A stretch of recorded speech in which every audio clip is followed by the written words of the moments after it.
নমস্কার। ঋষিবাণীর আরো একটা নতুন পর্বে আপনাদের সকলকে স্বাগত জানাই। আমি অর্ণব। আজকে আমাদের মধ্যে যথারীতি যিনি আপনাদের সমস্ত সমস্যার সমাধানের জন্য থাকেন, সেই বিশিষ্ট মানুষটি আবারও রয়েছেন, শান্তনুবাবু, শান্তনু শাস্ত্রী। নমস্কার। নমস্কার। শান্তনুবাবু, আমরা তো বিভিন্ন রাশি নিয়ে আলোচনা করি। বিভিন্ন রাশির জাতক জাতিকা, তাদের সমস্যা, তার প্রতিকার, কি তাদের জন্য মঙ্গল, এই সমস্ত কিছু জানি। আজকে আমরা জানবো মিথুন রাশির জাতক জাতিকাদের সম্পর্কে। প্রথমে মিথুন রাশির নেচার সম্পর্কে, তাদের প্রকৃতি সম্পর্কে আপনার কাছ থেকে একটু জানতে চাইবো। চঞ্চল, একটু দ্বিধাগ্রস্ত, কালপুরুষের তৃতীয় রাশি, বুধের দ্বারা প্রভাবিত, একটু শিশু সুলভ, সবসময় নতুন কিছু শিখবো, সবসময় নতুন কিছু করব, এরকম একটা মানসিকতা। খুব ভালো হিসেব নিকেশ করতে পারেন এবং সবচেয়ে ভালো মানুষের সঙ্গে মিশতে পারেন। এরাই মিথুন। বাহ! মিথুন রাশির সম্পর্কে আমরা সংক্ষেপে খুব সুন্দরভাবে জেনে নিলাম।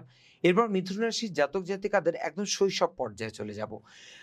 শিশু শিক্ষা, মিথুন রাশির যারা শিশু, তাদের শিক্ষার বিষয় নিয়ে কি বলবেন? মিথুন রাশির মানুষরা শিখতে ভালোবাসে, পড়তে ভালোবাসে, তারা দ্রুত শিখতে পারে, এই বিষয়টা তাদের মধ্যে স্পষ্টভাবেই দেখতে পাওয়া যায়। কিন্তু সমস্যা যেটা, সেটা হচ্ছে ডুয়ালিটি। হুম। পড়াশুনো করতে গিয়ে এই ইতিহাস পড়ছি, আচ্ছা চলো একটু ভূগোল পড়ে নিই, হুম। আর ভূগোল পড়ছি, চলো একটু বাংলাটা তো পড়া হলো না, বাংলাটা পড়তে হবে, পরশুদিন থেকে পরীক্ষা শুরু হচ্ছে। এই যে পরিবর্তন করার মানসিকতা, স্থির হতে না পারা, এইটা হচ্ছে গিয়ে মিথুনের একটা সমস্যা। বায়ুতত্ত্বের রাশি, প্রচন্ড কল্পনাপ্রবণ, পড়তে পড়তে কখন সে হচ্ছে গিয়ে আয়রন ম্যান হয়ে গেল, এইটা মিথুন রাশি বা লগ্নের মানুষ তারা বুঝতে পারবেন না। আর এখন তো তার সঙ্গে হচ্ছে ভীষণ মোবাইল অ্যাডিকশন, কন্টিনিউয়াসলি মোবাইল দেখবো, মোবাইল দেখবো, মোবাইল দেখবো, একটু গেম খেলবো, একটু রিলস দেখবো, একটু এটা করবো, এই করতে গিয়ে মিথুন কিন্তু ডুবছেন। আর মিথুন রাশি, মিথুন লগ্নের যারা মানুষ, যারা বাচ্চা, বিশেষ করে শিশু, তাদের ক্ষেত্রে এই ক্রমাগত পরিবর্তনশীল মানসিকতা, এনভায়রনমেন্ট, এরা খুব বেশি প্রভাব বিস্তার করে। বলা হয় না যে গ্যাস যে পাত্রে থাকে সেই পাত্রের আকার ধারণ করে। তো এখানে মিথুনের পরিবার, পরিবেশ, এরা ভীষণভাবে মিথুনকে অস্থির করে। আর এর কারণে মিথুন রাশি বা লগ্নের মানুষ তারা ডিসিশন নিতে গিয়ে ভুল করেন। পড়াশোনার ক্ষেত্রে এটা বারবার দেখতে পাওয়া যায়, শিশুর ক্ষেত্রে এটা বারবার দেখতে পাওয়া যায়। তারা ঠিক বুঝে উঠতে পারে না, প্রকাশ করতে পারে না যে এই সাবজেক্টটা ভালো লাগছে বা এই সাবজেক্টটা ভালো লাগছে না। তারা ভাবেন ভালো কি লাগছে? না, নিশ্চয়ই ভালো লাগছে। তাহলে কি ভালো লাগছে? হ্যাঁ, তাহলে মনে হয় এ তো ভালোই লাগছে। অন্য কিছুতে গেলে কি ভালো হতো? না, না বাবা, ওটা যদি আরো খারাপ হয়? এই যে দ্বিধা মনের মধ্যে, এই দ্বিধার কারণে মিথুন সমস্যায় পড়েন। আর এগোতে গেলে, জিততে হলে এই দ্বিধা কাটিয়ে উঠতে হবে। তার মানে আমরা যেটা বুঝতে পারলাম, ডিসিশন মেকিং পাওয়ারটা এদের একটু কম। যেকোনো কাজ করতে এরা একটু দ্বিধাবোধ করে, একটু চিন্তা করে, একটু সংশয়ের মধ্যে পড়ে যায়।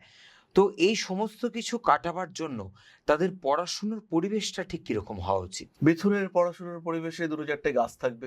কিছু যদি না থাকে, টেবিলে একটা ছোট গাছ থাকবে। হতে পারে সেটা প্লাস্টিকের গাছ, তাই রাখতে হবে।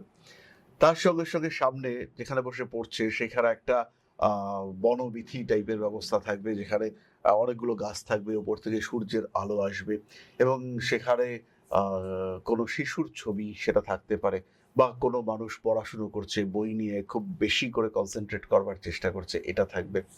মিথুনকে বিভিন্ন ডাইভার্টেড সাবজেক্টস এর মধ্যে দিতে হবে। আর খেয়াল রাখতে হবে, মিথুনের শিক্ষা কিন্তু প্রকৃতি থেকে বেশি আসবে।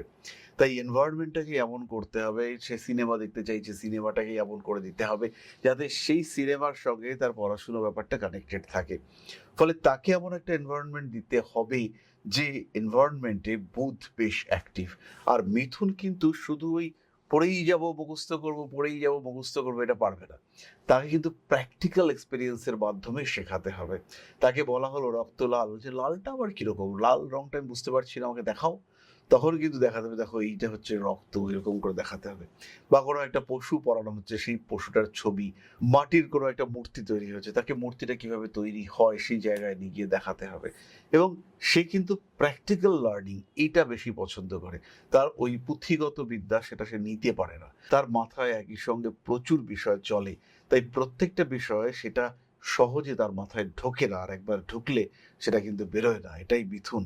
তারা কিন্তু এই বিষয়টাকে একদম মনের মধ্যে রেখে দেন। আর যতই পরিস্থিতি যেরকমই আসুক না কেন, সেই ছোট্ট বিষয়টুকু, ওটা কিন্তু তারা কখনোই ভুলবেন না। যেমন কিছু কিছু মানুষ আছেন অনেক বয়স পর্যন্ত বীজগণিতের বড় বড় সূত্র মুখস্থ রেখে দিয়েছেন, তিনি মিথুন রাশির মানুষ হতে পারেন।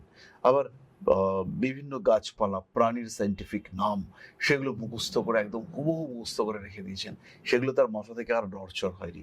এটা মিথুনের ক্ষেত্রে হতে পারে। তার মানে আমরা দুটো জিনিস ভীষণভাবে বুঝলাম। একটা হলো প্রকৃতির সান্নিধ্য ভীষণভাবে প্রয়োজন, আর তার সঙ্গে তারা একটু প্র্যাকটিক্যাল লার্নিং এ বিশ্বাসী, এই বিষয়টাও আমরা বুঝতে পারলাম। কিন্তু এই সমস্ত শিশুরা তারা তাদের স্মৃতিশক্তি বাড়াবে কি করে? স্মৃতিশক্তি বৃদ্ধির জন্য মিথুনকে বৃহস্পতি অথবা শুক্রকে এনার্জাইজ করতে হবে। তার সঙ্গে সঙ্গে শর্ট টার্ম মেমোরি, সেটা চন্দ্র এবং বুধ দেবে। রেগুলার সঠিক জল সেবন এটা করতে হবে। শরীরকে সুস্থ রাখা, মনন, নিজের মনকে আরেকটু মেডিটেশনের মাধ্যমে আরেকটু এনার্জাইজ করে তোলা, এই সাধারণ কাজগুলো করলেই মিথুন কিন্তু তার স্মৃতিশক্তি বাড়িয়ে তুলতে পারবে। কিন্তু এটা খেয়াল রাখতে হবে, মিথুন কিন্তু চট করে মনে রাখতে পারেন না। বুধের দ্বারা প্রভাবিত হওয়ার জন্য মিথুনকে একটা পরিকল্পনা করতে হবে, যে এই পরিকল্পনায় আমি পরীক্ষার আগের দিন গিয়ে উপস্থিত হব, পড়াশুনো করব, এবং যেটুকু পড়বো, যেটুকু মনে থাকবে, সেটার রেসপেক্ট আমাকে লিখতেই হবে। একবার একটা মিথুন ছেলে আমার কাছে এসেছিল তার বাবার সাথে। তো সে কিছুতেই পাশ করতে পারছে না একটা স্পেসিফিক সাবজেক্টে। তো আমি তাকে বললাম, তুমি কাগজে করে লিখে রাখছো না কেন? না, যদি ধরা পড়ে যাই। না না, ধরা পড়ার জন্য নয়, বারও করবে না, কিন্তু তোমার পয়েন্টগুলো একটা কাগজের মধ্যে লেখা থাকবে আর তুমি সেটা পকেটে রেখে দেবে। করবো? তার বাবার চোখগুলো বড় বড় হয়ে গেছে, বলছে এই কি অ্যাস্ট্রোলজার, এই কি বুদ্ধি দিচ্ছে। হ্যাঁ, তুমি করো, কিন্তু ওটাকে হচ্ছে গিয়ে তুমি তোমার পকেটে রেখে দেবে, তুমি কোনোভাবেই বার করবে না। তো সেই ছেলেটি সেবার পরীক্ষা দিল, এবং এই যে সাপোর্ট সিস্টেম তার সঙ্গে ছিল, যদিও এটা অনৈতিক, তো সেই যে সাপোর্ট সিস্টেম তার সঙ্গে ছিল, সে বার করেনি, কিন্তু তার সঙ্গে যে ছিল এই যে কনফিডেন্স সে পেল, যে আমার কাছে ওটা আছে, ওটার উত্তরটা আমি জানি, এই যে কনফিডেন্স সে পেল, এটাতেই কিন্তু সে তার রেজাল্ট এবার পাসটা করলো, আর ওই সাবজেক্টে সে টপকাতে পারলো। যে প্রতিবন্ধকতা বারবার তাকে ফেস করতে হয়েছিল, সেখান থেকে সে অতিক্রম করতে পারলো অবশেষে। এই যে বাস্তব জীবনের অভিজ্ঞতাগুলো শান্তনুবাবু ভাগ করে নেন, এর ফলে আমার মনে হয় দর্শকরা এবং আমরা সবাই বোধহয় আরো বেশি করে কানেক্ট করতে পারি। এর জন্য আমরা আবারও ফিরে আসবো আগামী কোনো পর্বে নতুন কোনো বিষয় নিয়ে। সঙ্গে থাকবেন, ভালো থাকবেন। নমস্কার। নমস্কার, ভালো থাকবেন। জয় মা আদিশক্তি।